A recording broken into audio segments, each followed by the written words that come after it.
भाग 2 में अपने के स्वागत छे। अंगिका का जाने समझे के लिए से अंगिका के भाषा विज्ञान का समझना, व्याकरण का समझना, उच्चारण का समझना ये सब बहुत जरूरी छे। और एकरा लेली से हमरा सबके बीच महान विद्वान डॉक्टर रमेश आत्मविश्वास हाजिर छे। सुनिए, सीखिए, जानिए अपनो अंगिका। अब बचले ये को यहन बचले जी ऐसो हो जाय छै दीर्घ बड़ो बड़ो। हां तब ई जब ओ के काम करे छै विकारी ने त हर स्थिति में विकारी ओ ही उच्चारित होना चाहिए। जेना रोम लगा देबे तो रो, कोम लगा देबे को, पोम लगा देबे पो। बोले छे लेकिन लगाए नहीं छे, जानते नहीं छे, लगेते केना। जेना ककड़ा पढ़लिए हां लेकिन क बोली दै छी। हां बोले छे क हम चक्का तब हां जो स्वर व्यंजन के समावेश होले। हां त उ क के उच्चारण तो हम नहीं, ई मात्रा नहीं इंगित करते। हां तब मात्रा नहीं इंगित करते, कहनो ध्वनि हमरा बनाना छे। त ए दृष्टि से दुएटा ध्वनि अपने के जानना छे। या यही दूटा के अपने प्रशिक्षण में खूब बढ़िया से पूछताछ करी के करे पड़े छिए।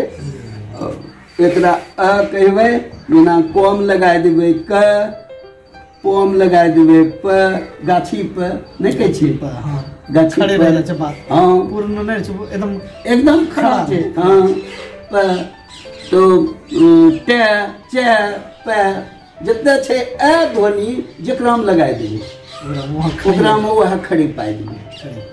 जैसे म, अब म और म अंतर छे। म हले खारी म में हो गेले तो अब म यदि हम कहबे घरो म तो बिंदु देल एही ठना खड़ी में हां। जेना देखिए एकटा आरू अपने को बताई छी एकार वाला को में एकार देलिए। एकार कौन ध्वनि छे? एकार ए के मात्रा छे। ई के मात्रा छे। ए के मात्रा। हां ए के मात्रा छे। आ हिन्ने से कहने देलिए, बायां से घिचलिए हिन्ने कहने। अब आकृत्योपदेशात सिद्धम एक सूत्र छे जे कि पाणिनि के सूत्र छे 1169 अष्टाध्यायी। वह कहे छे, देखिए सब बात लिखलो छे सूत्र में सब, लेकिन समझे पेरा छे। हां हमरा रिसर्च बोर्ड में कल के एग्जामिनर ने कि आप कैसे जान गए कि अंगिका की ध्वनि वैदिक ध्वनि से साम्य संबंध रखती है? तो ये वैदिक ध्वनियों का जो सूत्र है वह बता रहा है।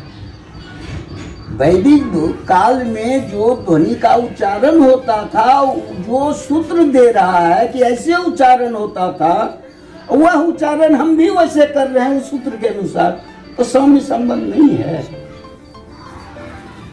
जैसे वैदिक काल में होता था उच्चारण को का को, हम लोग भी वंदिका में को करते हैं, संस्कृत वाला क्या करता है क ख ग।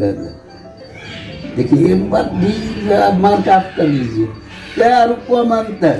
इस संस्कृत वाला क्या क्या ख हलंत वर्ण बना दिया, पूर्ण स्वर नहीं है इसलिए क ख ही जो बनाया को हलंत वाला, इसको हल वर्ण कहा गया है।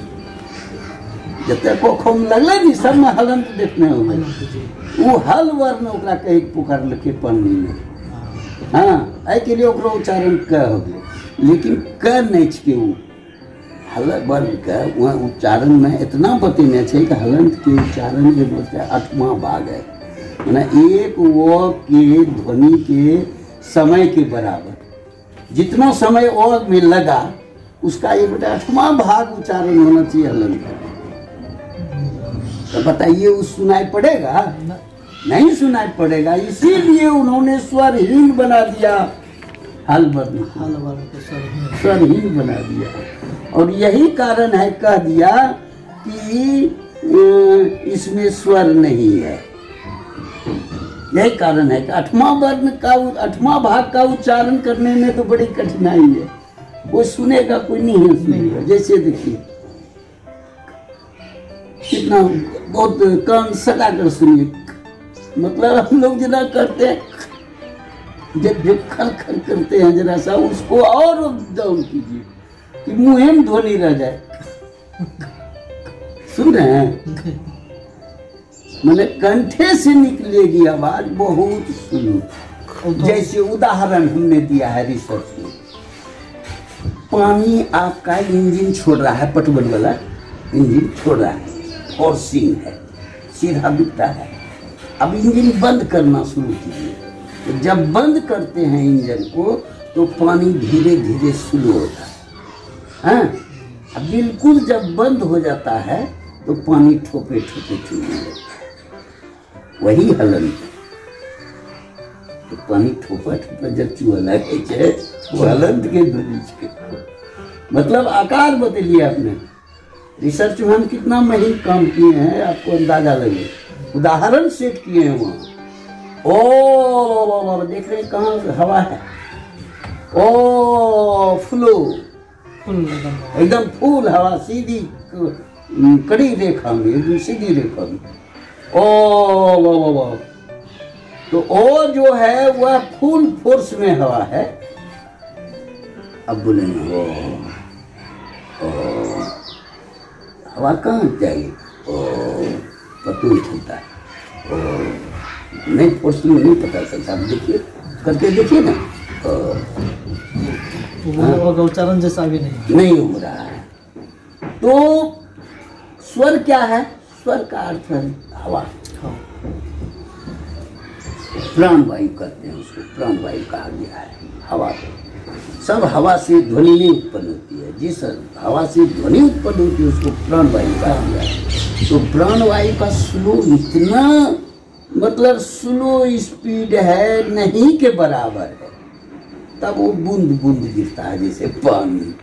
हाँ, उसी वही हलंत है। बूंद बूंद का आकार देखते हैं तो नीचे मोटा, ऊपर लोकना हो गया, वही ऊपर जो है ऐसे हो जाता है।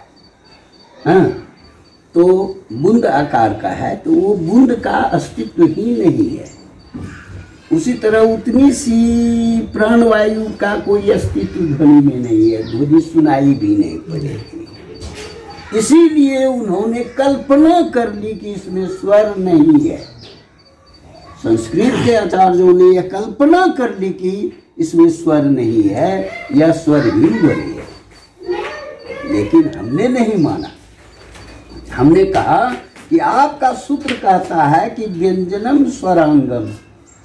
वैदिक सूत्र है कि यदि कोई ध्वनि व्यंजन है तो वह स्वर का अंग है, और स्वर के अंग को हटाया नहीं जा सकता है व्यंजन से। जैसे शरीर है, संपूर्ण शरीर क्या है? व्यंजन है। और यह हाथ पैर जो है, नहीं उल्टा हो गया, यह संपूर्ण शरीर क्या है? स्वर है। क्या है कि व्यंजनम स्वरांगम, व्यंजन स्वर का अंग है।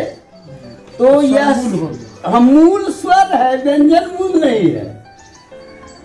अब स्वर का जो जैसे शरीर है तो संपूर्ण शरीर स्वर है। इसका हाथ जो है अंग, उसी तरह से व्यंजन हाथ है। और हाथ को काट कर अलग नहीं किया जा सकता है, इसीलिए वह जो है उससे अभिन्न है, वो हटने वाला नहीं है। तो यदि व्यंजन है उसमें अगर हलंत भी है तो वह स्वर का अंग है, उसको आप हटा नहीं सकते हैं। हटाइएगा तो उसका उच्चारण नहीं होगा। यदि व्यंजन का उच्चारण होता है तो उसमें निश्चय ही स्वर है। आपने उसको स्वरहीन बना दिया तो उसका मतलब ही नहीं निकलता है। इसलिए यह हलंत को हमने स्वर घोषित कर दिया, इसका नाम दे दिया हल स्वर। और उन्होंने नाम नहीं दिया, हल स्वर का नाम नहीं दिया, केवल हलंत का। अब पढ़े हैं, बहुत व्याकरण आप पढ़े होंगे, या ट्राई कीजिएगा कि हलंत के सिवा कभी